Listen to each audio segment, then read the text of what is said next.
All right. Happy Wednesday, everyone. I got Abe with me today. Abe, what's up, man? Tell me a little bit about what you Hey, got. Dennis. Yeah.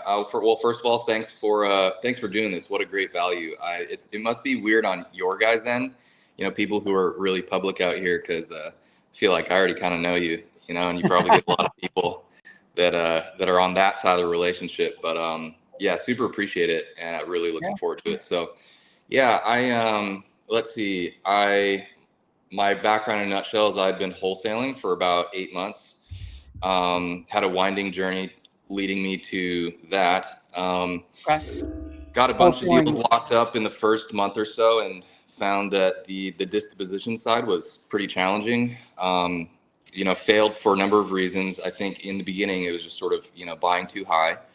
You were But then wholesaling houses or wholesaling land? houses, Houses. Okay. Yeah. yeah, and there's just so many. There were so many opportunities throughout the wholesaling process, but mainly sort of lining up buyers who were contractors to walk the property, hmm and talk with the sellers. That, man, so many deals went south, and I would say my success rate on that was like maybe 20%. Uh-huh. And so I was looking for greener pastures, slightly hmm bigger deal size, and ended up in land. I've been mailing. Let's see, I've sent out about 9,000 mailers over the course of 4 months, um, somewhat evenly spread out. Okay. From those 9,000, I got 3 deals. They're Dude, currently, yeah, it was not bad. I'd that's say, fantastic. oh, thanks, man. Yeah, well, I mean, so your cost per acquisition is $1,500, right? Pretty much, not including like all your yeah, other overhead, but like right, actual mail costs, like $1,500. It's correct. crazy. Yeah, so the first one I sent out, this was to Mason County, Washington, and I sent not neutral, range offers. And it was challenging to get accurate pricing. So I was high on everything. hmm And because of that, I at least got on the phone with a bunch of people. And I think by virtue of that was able to, have a conversation and basically get that first one.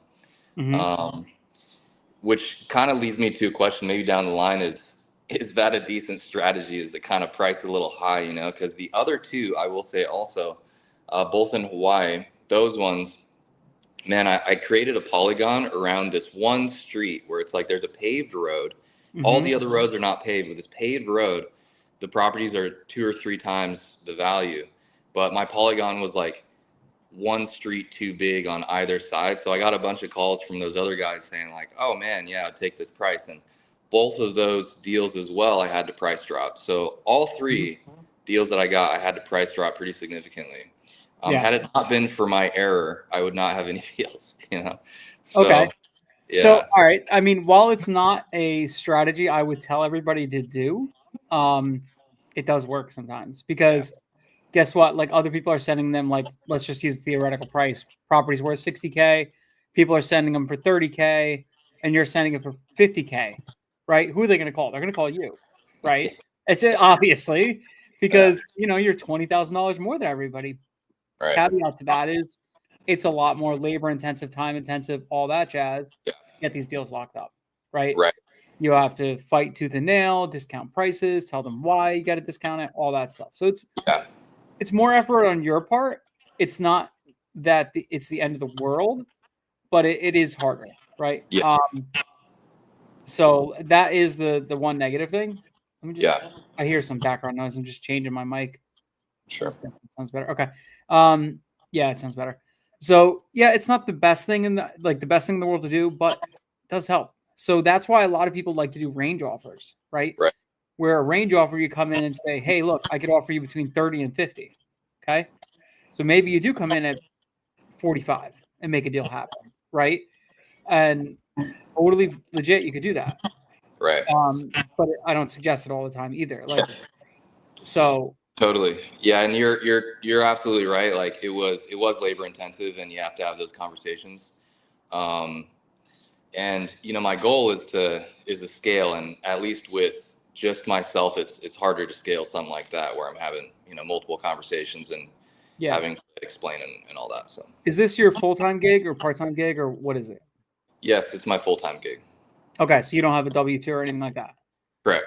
Okay, Yeah. nice. Yeah. That actually gives you an advantage.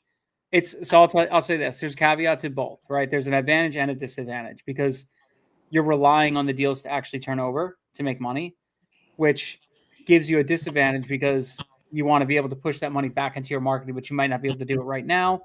So having a W-2 is actually an advantage sometimes, Totally. but it's not for everybody because if you go, burn the boats and just run at it full speed, you could crush it. One thing I suggest though is if this is your full-time thing and mail is your only acquisition strategy, I would push to do cold calling, like self cold calling, do your own cold calling. It sucks. It's a bear, but your conversion rate is super high and you could pull out a 100K deal every single month if you just crush it and do like 50 calls a day. It Right. sucks, but is it worth 100K a month? So that leads me to absolutely. That leads me to where I'm at now. So as the Hawaii mailers were being exhausted, there was a bump in the beginning, got some leads, but it was still at like, put it this way, the first 80% of my mailers produced about a 0.01 response rate or 0.02. Like it was super low. And then the last 1,500 mailers produced like 10 to 15 pretty good leads. Yep. So it was just bananas. I was That's like, how it is. so, yeah. And then leading up to that though, I was sort of like, well, the acquisitions process with land is slightly different than houses. Mm-hmm. And the sellers are a little different, and I'm just not having enough conversations with sellers to improve my acquisition skill fast enough. Plus the mail was expensive and I wasn't getting a lot of leads. So I switched over. I paused mail and hired a cold calling agency at like Okay. $7 an hour. So right now I'm running 2 full-time cold callers. I'm currently moving like tomorrow. I'm hopping on a plane. So I Where you moving paused to? them for a week. Nashville, Tennessee. You're getting out of Hawaii? Getting out of Hawaii. Yes. Why? Tired of sunsets and the glistening butt cheek. I've been here for a bit, and it's honestly a sort of unrelated, but just to be around more music. I enjoy music, Okay. so Nashville's a good Nice. spot for that. Different culture, right? So you're going to Yeah. go to back to Tennessee. There's a ton of culture there. Yeah, Different yeah. culture. Right. Totally. And honestly, a big challenge in my business is, if I get up and I hit the phones around 9 a.m., it's 3 p.m. where I'm calling. So I really only have one good sort of window to make the calls. And so I'm looking forward to being, in Central or East Coast time to be able to actually hit them in the morning and afternoon. Gotcha. So that's going to be great. I have the 2 cold callers. My goal was to just have the lead volume consistently at about 80 to 100 a month. It looks like with 2 full-time, and I don't necessarily think I don't think they're cold calling 8 hours a day. I just can't imagine anyone doing that for 40 hours a week. But one of them produced like 2/3 of the leads, so I'm firing the other one, and then bringing another second one. But long story short, I'm thinking of it's just getting me a lot more reps. The leads are way colder.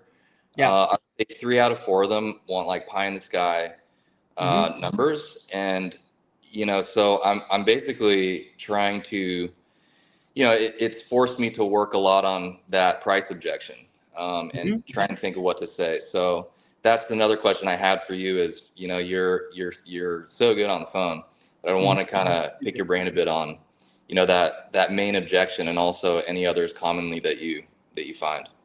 Yeah, I mean, you're gonna have a ton of people that they want high prices, right? And you got to bring them back down to earth and like ask the questions like, how'd you come up with that price?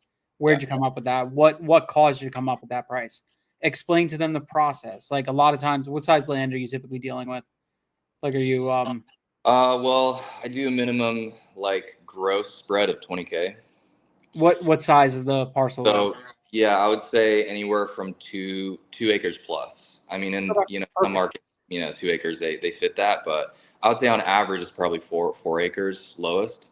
Okay. So exit typically on a property like that, it's rural rec. So it's somebody that's going to come in, build a homestead, hang out, have a little property for their own thing, whatever, right? That's typically what your exit is, right? So a Yeah. lot of times these properties, they have to perk, they have to do this, they have to do that. They have to be Right. buildable, right? Yeah. So oftentimes, and I'm sure you've heard me say this before, but oftentimes what I usually like to do is I talk about like, hey, look, at the end of the day, this 2-acre parcel, what's the exit? What can I do with it, right? It's not really a great hunting property. It's not a really great this property. It's not really a great rec property. It's probably just a parcel I could build on, right? So what can I do here? Well, I got to be able to build on it. Now, at the end of the day, once I build on this, what's that worth? Right? What's a house worth? Right? So houses in the area are selling for 400,000, right? And it costs me about $165 a square foot to build a house. So you kind of work backwards from there, right? And then what I do is like a seller wants like $200,000 for their property, let's just say, right? So let's say theoretical numbers. I have my trusty calculator right here. $400,000 property is what it's worth after you build it, right? So let's say you're building average properties in the areas are 1,500 square foot, right? So 1,500 square feet, 1,500 times 165 a square to build. It's 247.5, right? So it's going to cost me $247,000 to build it. Plus, I have my utilities, my well, my septic, my this, my that, all those other things, my foundation, all that stuff to prep the home to be able to build on it, right? It's about 60 grand. So add about 60,000 on top of that. I'm at $307,000, right? Now, if I were to come in here, buy this piece of land, build a house on it, sell it, right? And be able to make a couple bucks for all my efforts and everything like that, I need to buy my property, my land for $50,000 so that after I do everything, I make $40,000 or $50,000, right? And that's not including realtor fees, holding costs, money, all that stuff. So at the end of the day, I'm probably walking away with $10,000 or $12,000, right? If I build this house. Obviously, this is not what you're going to do, right? You're going to buy it, sell the land, right? This is just painting a picture, right? I do this because I want to paint a picture for the seller to understand my thought process on where I'm coming up with my valuation for land and what I plan to do with it so that they could get on my side, right? So you're bringing them from, the sky, whatever. They think that they could get all this crazy money for their property because Intel is building a chip factory 97 hours away from them. So their property's worth $1 billion now. You're bringing them back down to earth and showing like, look, at the end of the day, real estate is local. Whatever the properties in the area are selling for, houses, things like that, it's typically going to drive the value for everything else. Land, everything, all that stuff kind of all coincides. So if houses are selling for 400, I need to buy my land at pretty much like 10% of that future home value for me to be able to make any kind of profit or be able to build on it and sell it to an end buyer, right? So I love to explain that to them. And then they start to understand like, okay, nobody's ever told me that. I didn't know that's how land is valued. I didn't understand that, right? People just think that it's land, it's worth a lot more, whatever. It could be if I could subdivide and build 20 houses or whatever the case may be. Or, it's a 30-acre parcel and I could do a subdivision and cut them up into quarter-acre parcels and do the whole jazz. But more than likely, like 99.9% of properties aren't capable of doing that, right?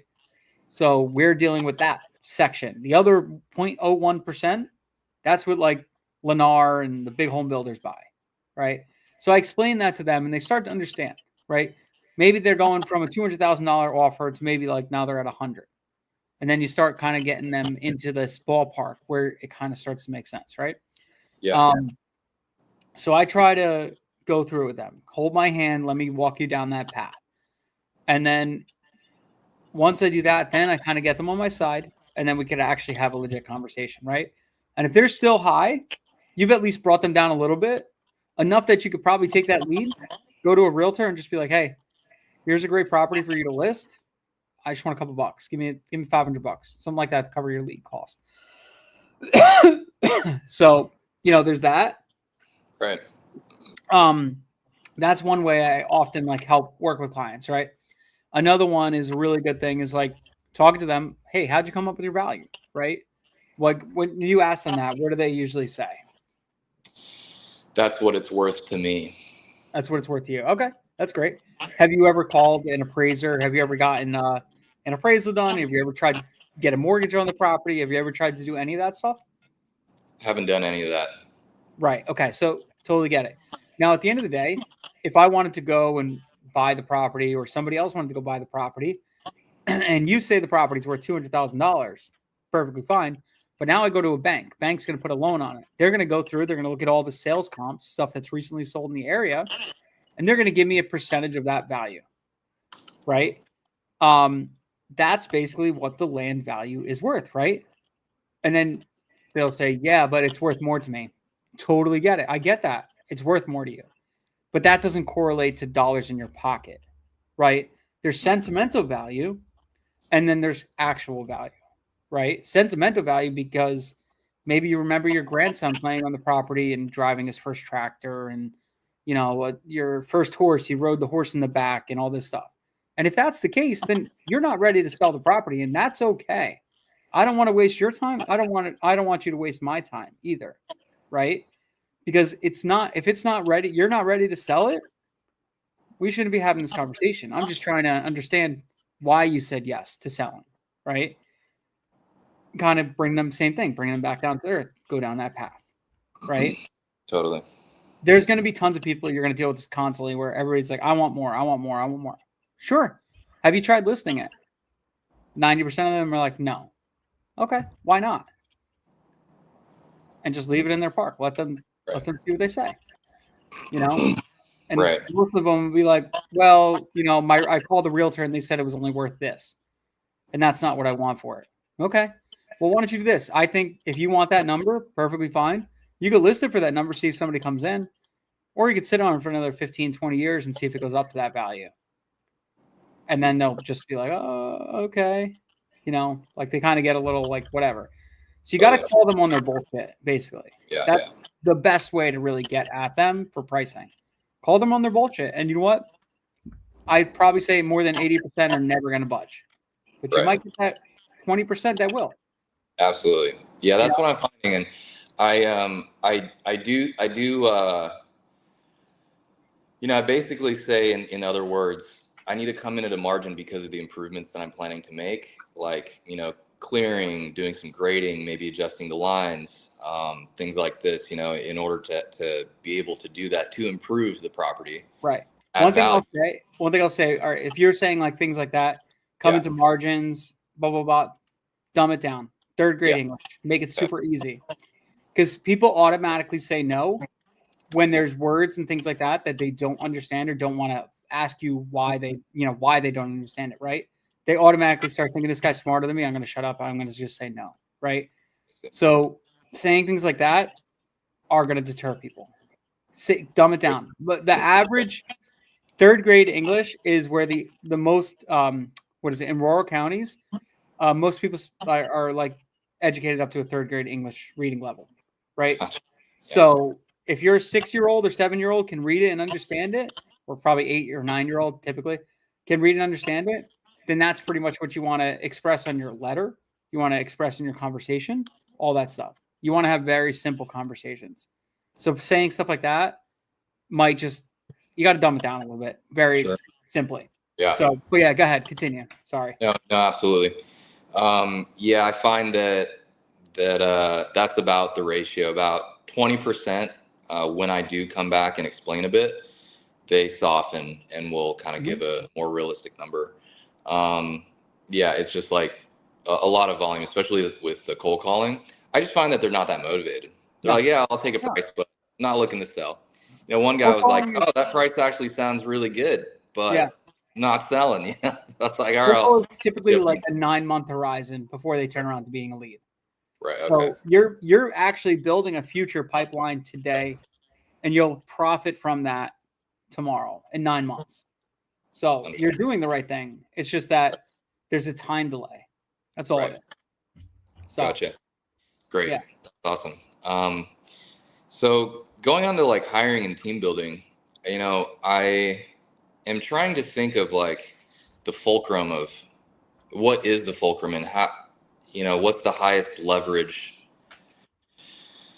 I guess, action or implementation to increase deal volume. And I'm just sort of, beside the obvious, having the leads, and manpower, it would be getting offers out, accurate, offers out.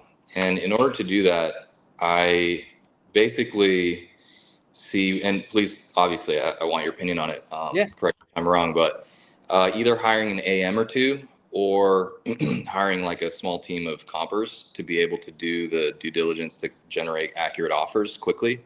Right now, it's all me. I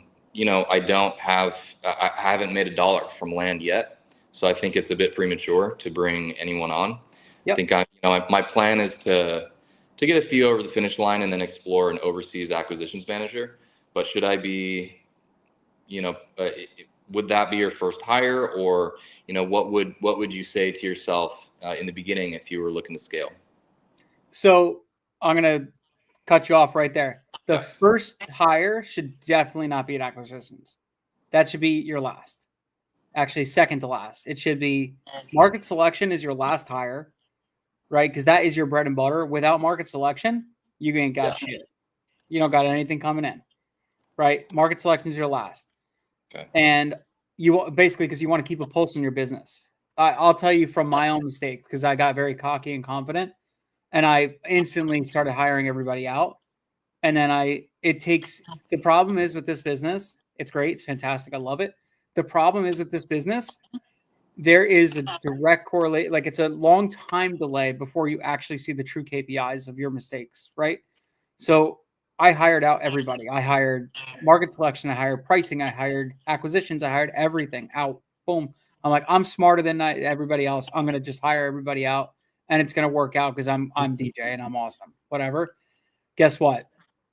Everything tanked. I saw my KPIs tanked, everything like that. So what I started doing, I started pulling levers behind the scenes. I'm like, let me change this. Let me change that. Let me change this. Let me change my strategy. Let me go after this market. Let me go after that market. Let me go after this type of thing or that type of thing. I started changing all these little things, when the two things I should have changed is I should have picked up the market. I should have picked my markets, and I should have done my acquisitions. Okay. Because had I done those two things, I care the most about my own business, I would have done better. Right. And I would have improved all my stuff. Right. But I hired it out too fast, which I also didn't know how to explain the right things to them because I didn't know everything yet. I thought I did. Right. Because I thought, oh, I did the 90-day challenge. I worked with Sumner. I'm so smart now. I'm great. Guess what? Didn't work out so good. Right. So I saw my KPIs fail. And then I said, I got to change some stuff. We still got deals coming in. And I said, this is great. It's working because I have deals. But then I saw my average, my cost per lead going up, average acquisition cost going up. I'm like, it's okay. We're making so much on the back end. It doesn't matter what the lead costs on the front end, until it did. And then it did start mattering with my lead on the front end cost. It did start mattering all that stuff because all my deal sizes started compressing. So I said, okay, something's going on here. I'm mispricing markets. My markets that I get into, they're not hot. And when I get on the phones, they're not converting into contracts. What's going on? So I should have taken the reins back sooner, and I didn't. And now instead, I just said, I'm getting rid of everybody, and I'm starting over and doing my own thing, right? Which has been the best thing I could do, because now it's like getting back on the phones and doing my stuff is better. Can I hire somebody right now and have them do it? Absolutely. But I still want to take full control of everything, because I want to make sure it's exactly what I want, and I can control my controllables, right? I control how my conversations are. So now I'm trying to build like a bank of calls that I could basically take and say, this is exactly how I want you to have a conversation. Okay. This is the exact things I want you to do. This is exactly what our market selection looks like. Do not ever deviate from this. This is it. This is the gold. Use that, right? So I suggest, totally up to you, and I think Sumner kind of errs on the same side, market selection, acquisitions are your last two hires, right? Look for people who are good at pricing, comping, things like that, because those are like, it's just a numbers game, right? So you're just looking at a market and saying, what are the numbers here? and what are the numbers that I want to send a price at. That's it. So that's easy. It's just numbers, right? There's no like tactics or sales or anything like that. Market selection, it's not so much that you can't teach somebody how to do it. It's just that it is the lifeblood of the business. So you should keep a really good pulse on it, because then when a client calls and you're having that conversation, you understand why they're calling and why you're in that market, right? Instead of just being blindsided by like whatever Tennessee property and you're like, I don't even know why we marketed this place. Like there's nothing going on here, right? But there's certain areas where I pick that there doesn't look like there's anything going on, but I picked it because I've talked to insiders like realtors, things like that, and they told me what to do. So it works better. So I suggest first hires are like people are going to do pricing, data, things like that. Stuff that you could have them do and double check and fix before it goes out, right? Fix before they do the cold calling, fix before they do the mailers and all that jazz. So that's my suggestion. Where you're at right now, it's a total suck field. It's a slog, man. You're going to be getting that. You're going to do it all, right? Wear all the hats and do everything. And it sucks because it's like you're just getting started, right? It's 60 hours a week. It's this, it's that. It's like, whatever. But what the foundation you build today is where you're going to build your mansion later. Okay. So you really got to build that foundation really good. You really got to have those SOPs perfect. And you really have to have your operating manual perfect. All the little things perfect so that when you lay your first floor, it's good. Right. And then whatever. And you just think about yourself. You're the roof. You're the last person to get done, finished, everything like that. Actually, that's not technically true. You actually do your roof before you do everything else, whatever. I'm not going to get into the whole construction side of things, but you know what I mean? Like you're the top of the house. You're done. That's the last thing. You're the finished touches. You're the trim. That's actually better. You're the trim. Okay. You're the perfect. You make it look perfect. Okay. So you should replace yourself last in those two things. So that's my suggestion. Now, getting going now, you're doing cold calling. Great. I like that you're going to get rid of that person quickly because you already see 80-20. You're getting 80% of your results from one person. So get rid of that person. Boom. And even consider, why am I even going to hire a second person if the one person is producing 80% of the results? Save that money, throw it into mail. Mail worked. You got 3 leads off it. Yeah. Yeah. That was my other thought too, is like, I know Sumner's not a fan of sort of doing multiple at once, especially in the beginning, just to master one. Not a big fan. Yeah. Master one, but yeah.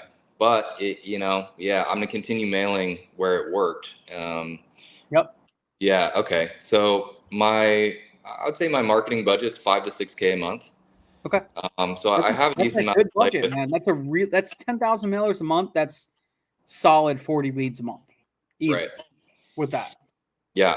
Okay. And my cold calling is cheap, which is nice. I'm like, I can run that, for a lot longer, and it's just a little less nerve wracking. So, I mean, that's only costing me around $2,000, less than, I would say, actually, if it's just one full time for a month, it would be half of that, or not quite, a little more than half. So like 12, 1,250, something like that. So what about taking one cold caller who's a prime person, who's good, and instead of having more leads and all that stuff or more properties they could call, instead skinny your list out. Go by the metrics, the seller avatar metrics I've talked about before, right? Above 50 years old, own the property for more than 5 years, like out of county, out of state, all that stuff, or at least out of county, right? Whatever, all those metrics. So skip trace those properties. You got to skip trace them anyways, right? Right. So do that, and then skinny that list again. Say, okay, everybody that's below 50 years old, put them on a separate list. Doesn't mean you're not going to call them. It just means don't call them today. Okay. Call them later. Right. And then do the same thing. Do that. And then take out of counties, out of state. Take them, call them later. Right. It's still data you have. You own it already, but just call them at a later date. right? Focus on just the ones that are going to be delivering you to the promised land today, right? Because I've shared this before. Let me pull it up right now, actually, because this is good data for everybody to see. I did a seller avatar thing where I basically had everybody fill out a bunch of stuff. And I don't know, have you ever seen this before? No. Oh, perfect. All right, let's do it. Okay, so I want to have I've been trying to get more people to respond to this. So I'm going to post it again today. And I hope more people respond because the more data I have, the more data I could share, better everybody does. So let me share screen. Okay. All right, so this is only 109 responses, but this is 109 properties that I've sold. This is some that I've done, Sumner's done, everybody's done. Okay. I basically asked some basic questions. I said, what type of property? So was your seller male, female, married, family owned, right? 55% of these properties were male owned, meaning only one person on it, right? Not a family, not inherited, none of that stuff. Male owned, 55%. Okay. So right there, you can cut your male and you cut all the calls in half just by only calling the males, which is kind of crazy. And actually, this is another smart thing to do. And I know somebody else that does this. They have a different script for female-owned properties versus male-owned properties. They push different buttons. And when you do that, your conversion rate on female-owned properties actually is higher than male-owned properties because you're hitting the right buttons. It's smart. It's really smart. Seller's age is a huge one. Look at this. Over 80%, almost exactly 80% are above 50 years old. 50 to 65 is 33%, 65 plus. Hey, Kay, what's up? Actually, me and Kay are going to do something awesome. So we're going to be combining her stuff. She doesn't know this yet. I'm telling her right now. She doesn't know this yet, but we're going to be combining her expert shit that she does with this stuff that I'm doing. And we're going to see if I can get this. I want to get to like 300 letters to a deal. I'd love to get to that. So me and Kay are going to work together on this. So seller's age above 55, boom, push that lever. Guess what? You're probably going to wipe out more than 50% of your list right there just by doing that lever. Okay. So now what one cold caller is having more targeted conversations. Okay. Right. And then the next thing, 8% are out of county and out of state. So they live out of the county or out of the state where the property is located. Only 20% of them live in the same county. Right. And that, if you even zoom in closer, in the same zip code, it's 80% are not in the same zip code as the property. So you could still mill in county, but just focus on not the same zip code. Okay. So that's another thing. How'd they obtain the property? Now, everybody thought this would be like inherited would be your top ticket. It's not. Purchased. They bought the property X amount of time ago, right? Over 67%, 70% almost had bought the property, not inherited, not other, whatever. And then how long have they owned it for? So you got 1 to 5, 5 to 10. So 90% have owned it for more than 5 years. And then 70% have owned it more than 10 years. Okay. So 70% of all properties that have sold have owned the property for more than 10 years. Okay. So that means anybody who bought it before COVID, all that stuff, when land was cheaper, they're the ones that are actually selling. And guess what? They're going to sell for less. So I guarantee if you go back, you look at all your leads that came in, look at the ones that are asking the most. They probably only bought the property within the 5 to 10 years. Right? Yeah. I know, Dave, this is great data. I'm going to get this again. I'm going to get more data for everybody. And then offer accepted. This is a big one too. The typical offer accepted is 45 to 55% and 55 to 65%. That's the typical range in which people accepted an offer. Okay. So you got to be in that 45 to 65% range. That's what? 70% of all offers, almost 75% of all offers were in that 45 to 65% range. Okay. And then total spread, I take total spread with a grain of salt because everybody's going to pump their numbers up because they like to. But average spread, pretty much the most spread is anywhere between 20 to 30K. Actually, it's pretty much 10 to 30K to 50 to 100K. It's pretty much even across the board.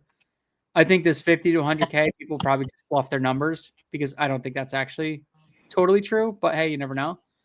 And then here, parcel sizes are typically 5 to 10, 10 to 20, and 50 to 100. So those are the three average size properties, right? That most people sell.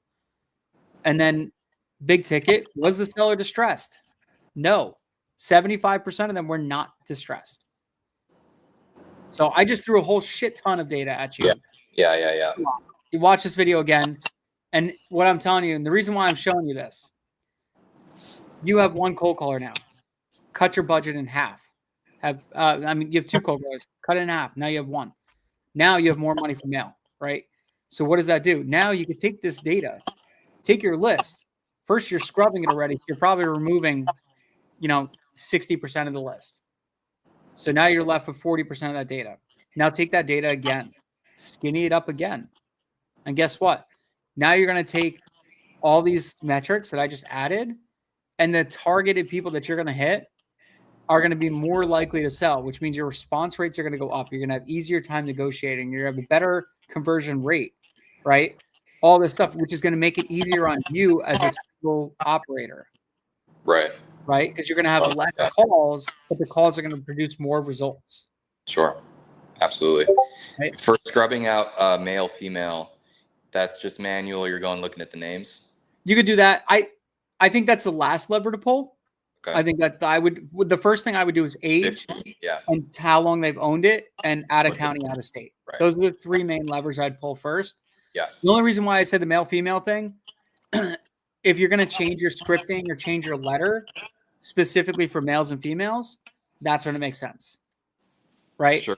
Because I'm sure if you took your letter and say, hey, throw it into chat and be like, hey, target this for a female owner, it would change everything completely. It'd be more sympathetic.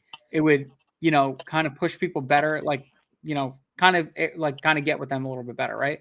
Like Kay has great success with women-owned properties because she's like, I'm a woman-owned business, right? That's why she has great success with that. She has great success all over the board, but she does have a good particular success with that, right? Yeah. And there's a reason why. Why? Totally. Tailored. Yeah.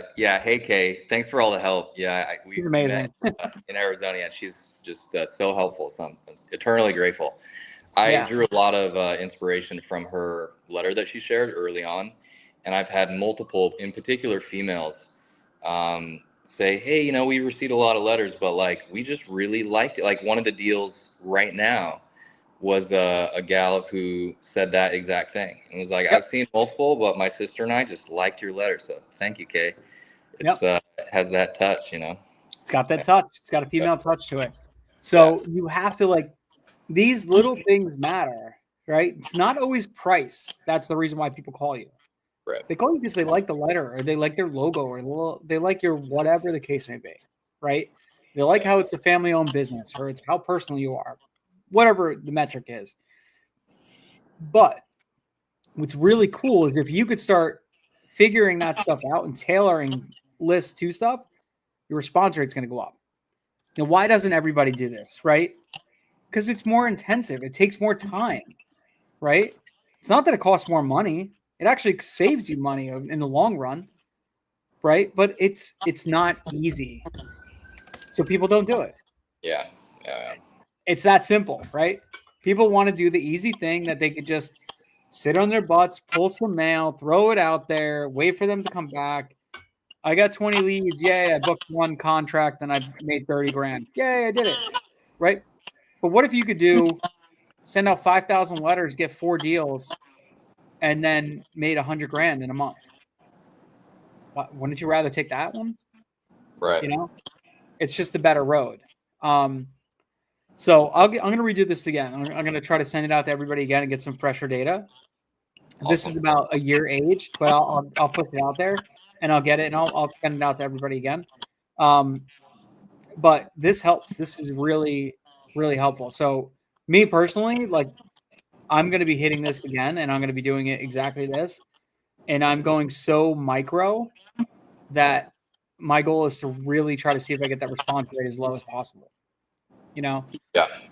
one thing I'll tell you too, cold calling, texting, RVMs, all that stuff, they're what we call in the market disruptive marketing, right? You're interrupting somebody in the middle of their day to try to strike up a conversation with them to see if they're looking to sell a property, right? So it's disruptive.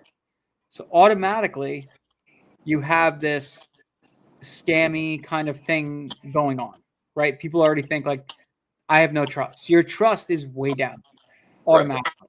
Okay. But if you stack mail with cold calling, you're building brand recognition. And if you do one or two mail pieces and then a cold call, instantly you go up. So that's a huge thing too. So if you are going to target a market that's good to you, I suggest you mail it, look at when it's going to hit, cold call that same list on the same time it's hitting. Okay, like a week after or something like that? I would do it 2 or 3 days after, right? They just got the mailer, they just opened it, they just saw who you are. Hey, it's Abe Miller on the phone, blah, blah, blah. You know, they're like, oh, wait, we just got a letter from you the other day. Yeah, you did. I just wanted to touch base, see if you got my letter. Right. Right? Yeah. Because Awesome. it's a better conversation too. Instead of, Yeah. hey, just wanted to see if you wanted to sell your property. Hey, this is Abe. Calling to see if you got my letter the other day. Oh, what letter? Oh, we sent you a letter about an offer for your property. Oh, you did? Oh, yeah, I do. I think I do remember seeing it. Yeah, we were looking. We're interested. We're trying to buy some properties in the area. So we came across yours. Saw you owned it for 10+ years. I was just curious. Have you been using it? Have you thought about selling it? And there you go. Right. That's your intro. Instead of going with are you interested in selling? Yeah, I want $200,000. Well, that doesn't help, right? It's kind of going Right. backwards because now they're putting you in the spot because they don't trust you. That's why they're throwing this outlandish number out there to see if you'll just say yes. Right. Totally. Yeah, no, that's awesome. I'm going to do that. One thing that I've been testing with, the fact that trust is lower is before I start building rapport, like I categorize a building rapport question as, well, I like to ask the owners of the property a little bit about the story of the land, like, what was going on at the time you bought it. Just ask the open-ended question, and I precede that with just what I have been calling like authority building. And Mm-hmm. I do that by asking pointed questions about the property to kind of show them that I'm not some random person, but I know land. I'm curious about your thoughts on you seem to be really good at both, but especially the authority side of, you sound like you know what you're doing and can explain it clearly. That's something that's hard to do, is to do both of those things. Do you lean kind of that side of like, let me show this person that I do know what I'm doing? Or do you, because I know there's kind of two different camps, with, I think Ajay is very heavy on rapport building and longer conversations. And I came from Titanium University with RJ Bates. I'm not sure if you're Yep. familiar with him, but yeah. Yeah. I've very, actually I've met RJ a couple times. Yeah, he's just okay. no bullshit. He just goes Yeah. for it. Yeah.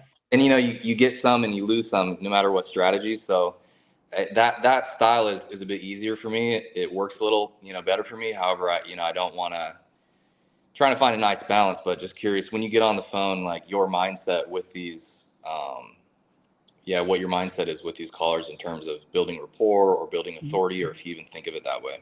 So when I get on a call, I'm never building rapport. I assume rapport. Yeah. I'm automatically their friend. So that just takes that out of the equation, right? And I build rapport like kind of like without even thinking about it. Because when I get on the phone, I'm like, hey, June, I'm just giving you a ring today about your property, blah, blah, blah. Like, I'm their friend, right? And I'm just talking to them like I'm their friend. There's no like tactics, salesy things like that. June, I've known you forever. We used to go to high school together, right? That's it. That's kind of, I just build that rapport like that. That's what I like doing, is assume rapport. And if they are pushing back, that's when you have to go back to some of the tactics of like, all right, how do I build better rapport? How do I do these things, right?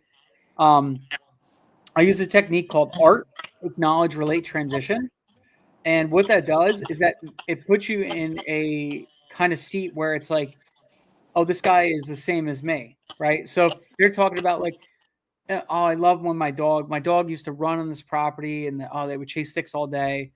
And then my thing is ART, acknowledge they had, oh, wow, that's awesome. I love that. So what kind of dog was it? A Brittany Spaniel, whatever the case would be. Oh, great. That's awesome. So I used to have now I relate. I used to have a boxer. I loved watching my dog run on my property. I had 5 acres and I would just throw a ball and he would run for hours and just back and forth. And he was so tuckered out and things like that. And like, I loved seeing that. So that's acknowledge. I related. And, like just saying, hey, just curious, like, is that dog still with you? Like, does that dog still run the property? Because if it doesn't, like, is there a reason why you're keeping it? Or is it just because of the memories of the dog and things like that? Like I asked the questions pointed to, right, that thing. So I kind of like acknowledge their dog. That's building rapport. I relate to them because I also had a dog, right? I relate. That's building rapport. And then I transition, I guide the conversation where I want it to go, right? This is especially helpful for sellers who are yellow who love to talk, okay? It helps so much, right? Because what you're doing is you're breaking up the conversation and becoming the authority and guiding them where you want it to go, right? Land has a big sentimental value for people. So when you could acknowledge, relate, transition that and guide it to where you want to go, and then ask pointed questions or guided questions to get them to say, like, at the end of the day, like the land itself is not sentimental. It's the memories they hold that are sentimental, right? And that's a big thing that people need to like help realizing is that it's not the land itself that they love. It's the memories that they love. So what I then do is once they start realizing that, that's when I take it and I transition from the land being the value to the memories. And I'm saying, wouldn't it be better to maybe take this money and you don't use this land anymore? You haven't been there in 20 years. Your kids don't go there. Wouldn't it be better if you were to able to take this money and maybe give it to your kids so that they could buy a piece of land by their house that's 20 minutes away that they could shoot up the street and, whatever. They could shoot up the street with their kids and their dog and make the same memories, right? Because they don't live 20 minutes from property like you did. They lived 5 hours. You are saying this to people. 100%. All the Awesome. time. I Yeah. love that. That's my favorite thing to do. Because then it gets them thinking. Great. They're like, it just makes sense when you say it out loud. Because they're like, oh, the kids never use the property. Yeah. Okay, I get it. Why? Why is that, right? Well, it's too far. Right. Wouldn't it make more sense then, instead of holding on to this piece of land that's 5 hours away, selling it now, taking that money, going maybe investing in a property nearby their house that they could go make the same memories that you made, but just on a different property? Because at the end of the day, it's not the land, it's the memories, right? So wouldn't it be better if they had something that they could just shoot up there after work one day and let the dogs and the kids run around in the back for a couple hours? And they're like, yeah, that's what we did. Exactly, that's what you did. But it just so happens their job moved them 5 hours down the road. So why don't we just fix that problem? Because it is a problem, right? They're not using the property. Let's fix that problem. Let's make it easier for them to go there and make the same memories. And boom. Because now you're on their side. You're with them. You're like helping them realize this, Yeah, I get a little bashful. I'm not very good at doing that. I kind of assumed that it would come across salesy, so I keep it pretty to the point. But I know that I'm hurting myself in some of those conversations, not really going there. Pretend it's a friend that you're just drinking a beer with. Yeah. That's what I always automatically assume. It's like I'm sitting here with the beer and I'm just talking to this person. We're just having a conversation, right? Just so happens we're on the phone and we're different states. That's all. It's the only difference. So, gotcha. Like, imagine you're sitting on a dock at the front of the lake, smoking a cigar, just having a conversation with them, and just boom, having a conversation. That's it. That's what you're doing, right? Yeah. Can I email you my script right now? Yeah, and that's another thing. Don't have a Yeah. script. Right. So I No have script. kind of a cheat sheet outline of a few Yeah, things to that's hit. have an outline, not a Yeah. script. And I'm gonna change it a bit after this. Yeah. But I'm super curious if you wouldn't mind just taking a quick look at it. Yeah, I What can take a you look. So Okay. what I try to do is Yeah. I have key points I want to hit. Yeah. And it doesn't mean I have to hit them on every call. It just means throughout our conversation, maybe it's the next 5 or 10 calls, I have to hit these little points. So that's where art comes into play. And I know, like, hey, I hit 3 of the 5 points last time. I need to hit these 2 this time. So let's focus Yeah. on these 2. So how can I transition my call and guide them into that next thing? Yeah. So that's what I use. I use Sure. that for. So Awesome. and I actually got to wrap in like 5 minutes. I got to take my Sure. daughter Sure. to the doctor, Yeah. but I want to add one thing. So how long have you been in Hawaii for?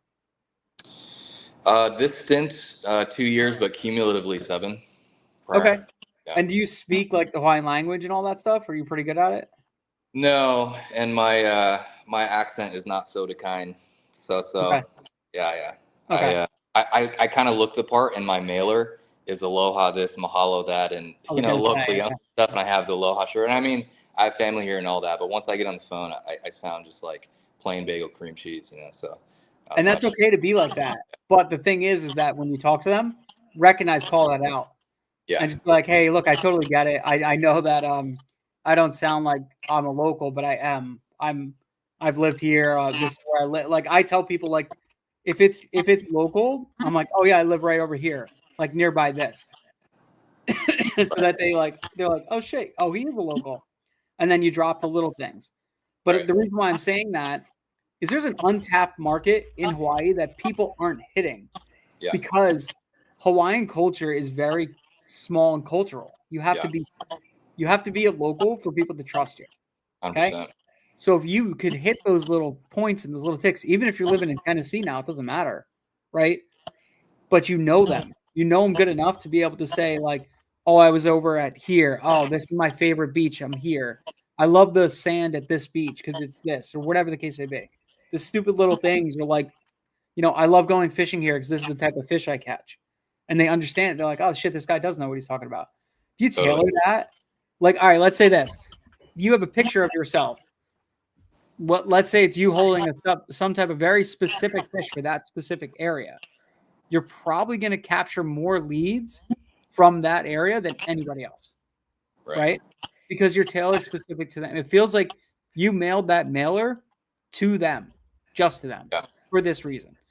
So being so area specific and so like targeted helps you tremendously, right? Yeah, yeah, like 80% of the leads I got in was because of that, the hyper localized thing, and Yeah, actually my answering service, Answer Force, I had to do a lot of damage control because they talked to really. them, they're like, who, you guys aren't Hawaiian in X, Y, and Z, so I'm thinking of canceling that and just taking the calls myself and absorbing all those because Yeah. they really care about that out here. You could, if you wanted to, like keep answer force for everything else, but Right, adjust it so you have just the Hawaiian number calling right, you specifically, right? yeah, yeah, Because at the end of the day, you're going to be in Tennessee. You're going to be 6 hours ahead of them, right? Or right, whatever it is. So you're going to be able to answer those calls during your waking hours. You're going to be up and yeah, about and doing your thing, right? yeah, 40 leads, let's say, if you're sending 10,000 mailers, it's like 40 leads. That's like what? Like 5 a week? yeah, You could answer that. yeah, I'm sorry, 10 a week. You can answer that. You know what I yeah, mean? That's nothing. yeah, And then if you answer it the right way, like, aloha, like all that stuff, like hit the little things. They'll be like, yeah, oh shit, okay. And totally, throw on a little fake accent a little bit, just a little bit, and then change it throughout your conversation. So, totally. you Yeah, know, no, it's great advice. yeah, play to that market. You have an advantage. Like that's your unfair advantage. Right. I can't say that. I would love to work the Hawaiian market. I have friends that are over there and they're trying to like give me tips and stuff like that. I'll never do it. Never in my life. Because I just can't. It's just not like I don't know it. Right. So, Yeah. use it to your advantage. One of these, I met belly to belly to get it signed. See, that's a huge thing too. If you're in market, like if you're moving to Tennessee, hyper local, stay within 2 hours because that's a hot market, hot area. You could drive out there, get belly to belly, and sign contracts all day long. and you're going to have such an unfair advantage. Like I had a property that I wanted to sign in Texas, and it was a big parcel. It was like 200 acres. I hopped on a plane and flew out there and sat there, had a burger and a beer, and then signed a contract. It's just what you got to do to get it done. Right. You know, because he would not sign with anybody that was not belly to belly. He's an old school guy. And you got to think the generation that you're dealing with are boomers. They're typically like 60 plus. They're boomers. They're handshake, look them in the eye kind of guys. Yeah. Okay. So you got to get on that level with them and be able to do that. You know, really. What's the data minimum? So what's the data minimum amount of time? So typically it's 5 years plus that average 80% of people that have owned it for 5 years or more are willing to sell. Victor asked that. So I got to run, but this is awesome, dude. I want to do another one. Let's book another one. Great. Let me know if any of this stuff helped you. Seriously. Oh, it absolutely did. I got great notes. Thank you so much, Dennis. This was awesome. I just brain dumped on you. So really appreciate it. Yeah, dude, you're going to crush it. Honestly, it's just a matter of time. It's just a matter of reps, time, and all that stuff. Yeah. It's not inherently hard. Okay. One thing I gave this to a guy the other day on our sales call. And I said, the biggest tip I could give you and the way that you're going to get good at sales, it's not reps on the phone. It's not how many calls I could do. It's not cold calling. It's not all that stuff. It's getting uncomfortable, like starting uncomfortable conversations. So what I love doing, and I still do this to this day, and this is the reason why I got so good at talking to people in sales. I talk to somebody, anybody that's within my wingspan. That's it. If they're within my wingspan, like I could touch them on the shoulder, I'm striking up a conversation. And I'm that annoying person that's at the grocery store talking to the person in front of me. And it doesn't have to be a long conversation. It could just be like a 2-sentence, 3-sentence conversation, just something stupid. Share, laugh, have a smile, whatever the case may be. Be that guy. Because then what that does is that teaches you these little things and these little tweaks that you could do to your conversations to get somebody to continue a conversation. Like I used to do it where I'd have like 1 or 2 sentence transition, like conversations. Now it gets to the point where I'm at the grocery store. I've already checked out and I'm standing there on the holding my cart. They're checked out too. Then we're at the bottom of the line. People, like 5 more people have checked out. We're in a full blown conversation now. Like we're best friends, right? Yeah. Because I've gotten so good at having these dumb little conversations that I could just make anybody my friend. Right. And it's helped me so much with sales. It's better than anything else in the world. Literally better than anything else.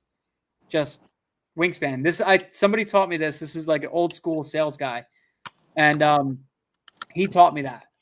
And I forget what he called it. It was like I think it was something like that, wingspan or whatever he called it. But he said, if you want to get good at sales, stop doing sales. Start having conversations. Totally. It's that simple. So yeah, absolutely. Yeah, in a previous life I did sales, but it was high volume, low ticket. Yeah. And I had no process, but eventually I got really good at it because you're having 1,000 conversations a day. So volume. Yep. Yeah, volume. Cool. Yeah. Cool, man. Thanks, man.